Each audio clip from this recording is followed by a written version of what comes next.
yang sebagian besar punya manfaat bagi kehidupan manusia di bumi, salah satunya Ectolife.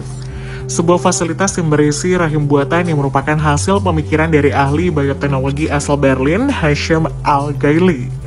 Hashim menjelaskan dalam video presentasinya, ini adalah Ectolife, fasilitas rahim buatan pertama di dunia yang sepenuhnya didukung oleh energi terbarukan. Fasilitas rahim buatan tersebut mampu mengandung 30.000 bayi per tahun. Teknologi ini bisa membantu pasangan yang tidak subur untuk memiliki bayi. Rahim yang dijuluki paket kaum elit ini akan memungkinkan manusia untuk merekayasa genetika embrio sebelum menyimpannya di dalam rahim buatan. Mulai dari warna mata dan rambut sampai kekuatan, tinggi, dan kecerdasan bisa kita pilih. Sampai kemampuan mencegah bayi mewarisi penyakit genetik atau bawaan dari orang tuanya.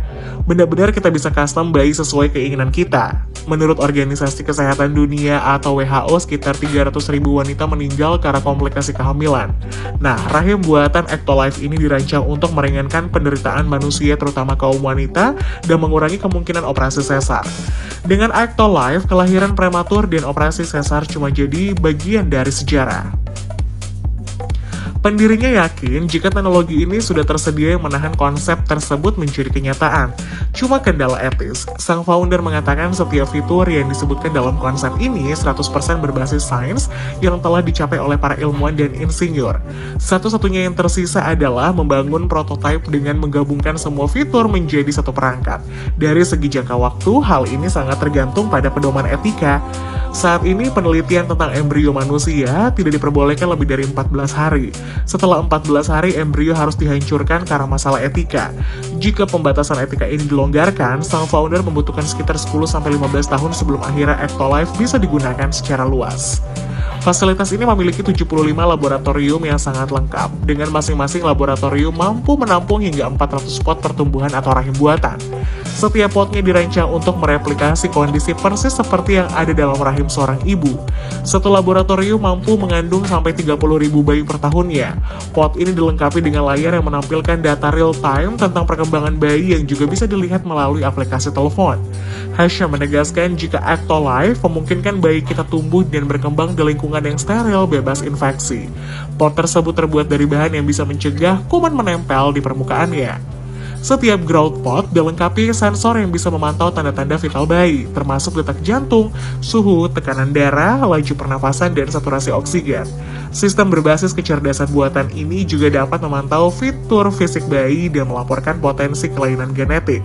Karena bayi dianggap mampu mengenali bahasa dan mempelajari kata-kata saat masih dalam kandungan.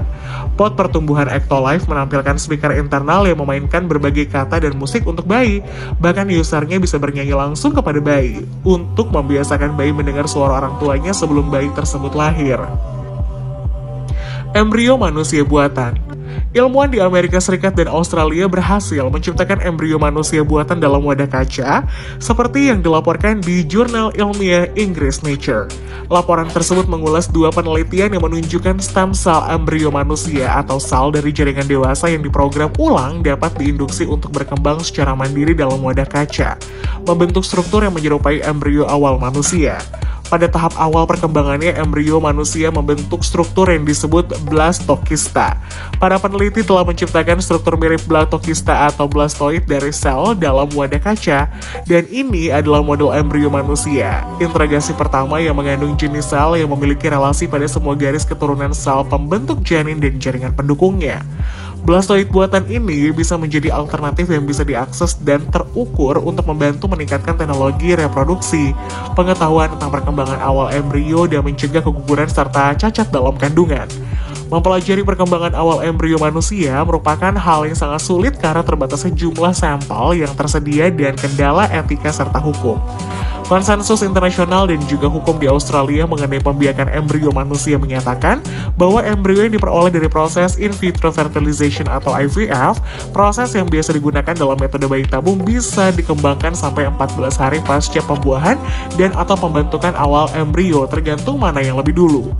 Penerapan aturan 14 hari untuk model perkembangan in vitro tidak berasal dari pembuahan ini tidaklah jelas, kata peneliti. Hal ini jadi kendala bagi para peneliti sehingga mereka hanya membiarkan blastoid sampai 5 hari. Thomas Zuaka, profesor di Department of Stem Cell and Development Biology di Icahn School of Medicine di New York, Amerika Serikat mengatakan, ketersediaan model alternatif akan mengurangi ketergantungan para ilmuwan pada penggunaan embrio manusia alami dalam penelitian. Masih banyak misteri yang belum terpecahkan mengenai tahap perkembangan awal embrio ini, yang mana merupakan dasar bagi hampir semua proses, organ, dan sayangnya juga penyakit. Itulah kenapa ada kebutuhan mendesak akan metode seperti blastoid yang membuka pintu bagi penelitian ini sedikit lebih lebar. Baik ilmuwan Amerika Serikat dan Australia menemukan bahwa blastoid manusia muncul setelah 6-8 hari pembiakan dengan efisiensi pembentukan hingga hampir 20%. Blastoid memiliki ukuran dan bentuk yang mirip dengan blastokista alami, serta memiliki jumlah sel yang sama, dan juga berisi rongga dan klaster seperti massa internal sel. Dalam penelitian terlihat bagaimana blastoid berkembang saat diimplementasi ke dalam rahim wadah gelas. Ini mirip dengan blastokista saat tumbuh selama 4-5 hari, dan berbeda di antaranya menunjukkan tanda-tanda yang mirip rongga proamnion dan sel-sel plasenta. Studi tersebut memang memiliki keterbatasan. Pengembangan blastoid tidak efisien dan bervariasi tergantung pada sel yang dihasilkan dari donor yang berbeda. Blastoid juga mengandung populasi sel tidak teridentifikasi yang tidak ditemukan pada blastokista alami manusia. Pengembangan blastoid pada tahap pasca implantasi juga terbatas, serta diperlukan kondisi kultur sel dan eksperimen untuk meningkatkan kultur sel tahap pasca implantasi blastoid manusia secara in vitro sampai setara dengan 14 hari in vivo.